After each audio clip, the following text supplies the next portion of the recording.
സ്ഥാനം, സ്ഥാനവില, മുഖവില. ഓരോ സംഖ്യ എന്നിട്ട് സ്ഥാനം ചോദിച്ചാൽ 1, 10, 100 അതാണ് സ്ഥാനം. ഇപ്പൊ 8ന്റെ സ്ഥാനം ഒറ്റ.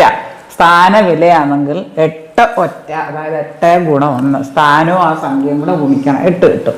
മുഖവില എന്ന് പറഞ്ഞാൽ എപ്പോഴും ആ സെയിം സംഖ്യ തന്നെ ആയിരിക്കും. 8ന്റെ മുഖവില 8 തന്നെ ആയിരിക്കും. 6ന്റെ സ്ഥാനം 8 ഒറ്റ 6, 10. 6ന്റെ സ്ഥാനം 10. അപ്പോൾ ആ സംഖ്യയും സ്ഥാനവും കൂടെ ഗുണിച്ചാൽ മതി സ്ഥാനവില കാണാൻ. 6, 10, അതായത് 6 ഗുണം 10 60. മുഖവില ആ സെയിം സംഖ്യ തന്നെ ആയിരിക്കും.